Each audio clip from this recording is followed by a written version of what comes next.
All right, welcome everybody to the post-match interview brought to you by Fairway Meat and Grocery. I'm Kevin Cochran. This is your Indian Hills Wrestling coach, Cole Spree. I guess, Cole, to just start out before we were talking about it, congratulations, 100th win with the women, and you got presented an award tonight. Quite the accolades when they read that off. I just wasn't sure how it collated with you a little bit. Yeah, I don't even know. Yeah, I didn't realize that I had 100 wins.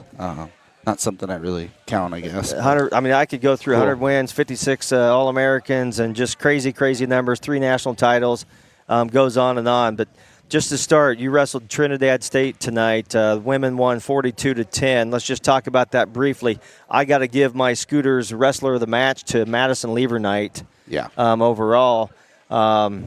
Just, I guess, what are your thoughts? I looked at it as Trinidad traveled a long ways to wrestle here, first-year program. It was great to see some new faces in the lineup and stuff tonight, but just overall take. Yeah, they're back where we were 4 years ago. They're starting a program on the men's and women's side, which is exciting to see junior college women's wrestling and men's wrestling continue to grow. So, no, it was great for them to come out here. They called me up. They're like, hey, we want to, we're going to come out and wrestle down in St. Louis, wrestle a few NAI schools, wrestle hopefully an Iowa school, and then a Nebraska school. They're wrestling tomorrow over in Beatrice at Southeastern. So, yeah, I mean, I didn't want to turn it down. Another opportunity to compete at home, and that's hard to find sometimes. So it was a good opportunity for us to maybe shuffle some people in that haven't had an opportunity yet this year. And so, yeah, awesome.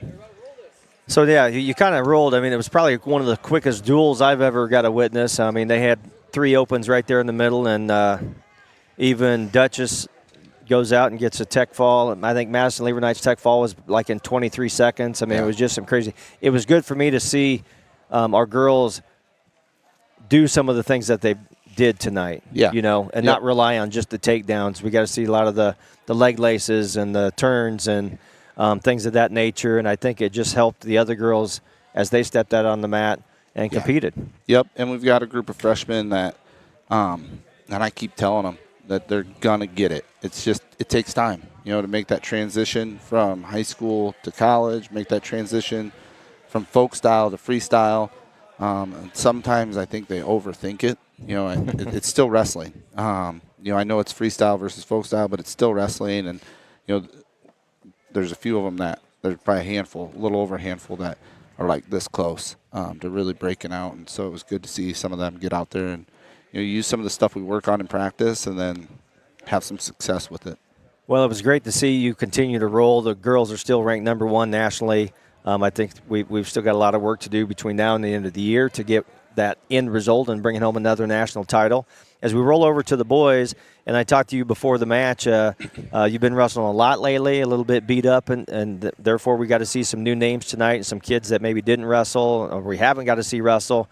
Still get the 34-15 win.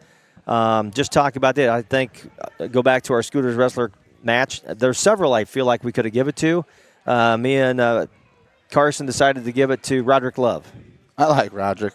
Absolutely. He's a kid that I wanted to get in the lineup. He's a transfer, and I don't want to say he's making bad decisions. He wasn't just making all the right decisions all the time, and he's really committed to changing how he trains, how he approaches school, how he approaches life, how he approaches all these things, and he's been super, super committed.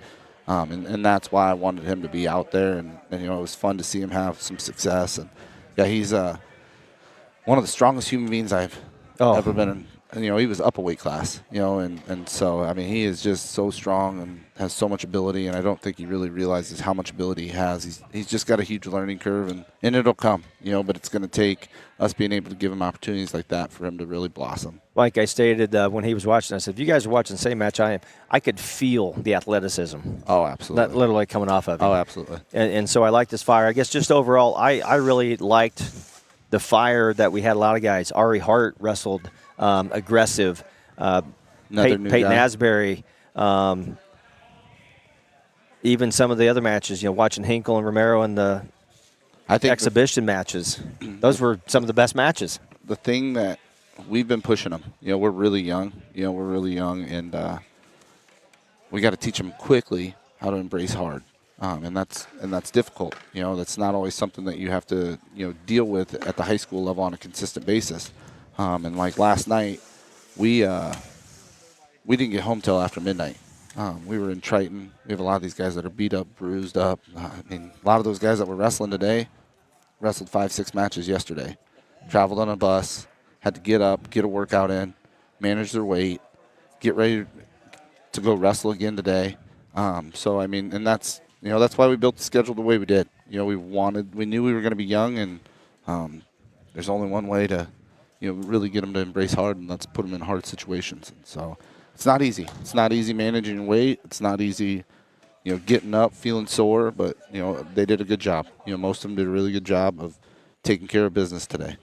Yeah. No. Overall, I really like the aggressiveness. Not taking away anything from Trinidad State, but it was nice to see them come up and for you guys just to wrestle different competition. Versus wrestling the same guys in our conference that we wrestle so many times. And I tell you what, one thing, they battled. They battled. Even though if they were outmatched, they battled. Ability-wise, we might have had a little bit more ability, but they definitely had some heart, and they definitely fought hard, and good for them. It's exciting to see junior college wrestling and wrestling as a whole continue to grow, and given programs like that opportunity to come to, it's crazy to think that we're now a established program, but we're only 4 years old, but yeah, giving them an opportunity and seeing them come out and give us what they did, and hopefully they come back. I'd love to get that opportunity again. That's 2 duels, Carl Albert and Trinidad State, to have somebody outside our conference, junior college-wise, travel in and compete. But I think it also is a little bit about what we're about. We've had a lot of success, and that's not gone unnoticed on the men's and women's side, and so people now want, they want to come and see what we're all about. What's going to make them better. It really is. And I look forward to maybe seeing some of these guys from Trinidad State maybe make the national tournament. Sure. That's always kind of a neat thing to do. But, Coach, we'll wrap it up. Anything for the fans before we let them go? Nope. Okay, well, you just keep things rolling. Our next home meet is January 24th, I believe, against Nyack. Yep. So, and you guys travel December 15th to Kansas City. We'll go to the Avila duels. We'll wrestle. The girls will wrestle 4 duels, and the guys will wrestle 4 duels. So, well, best of luck, Coach, to you. Merry Christmas to you and your family, and we just look forward to everybody following us when we are back here in the Multipurpose Building in Centerville on January 24th.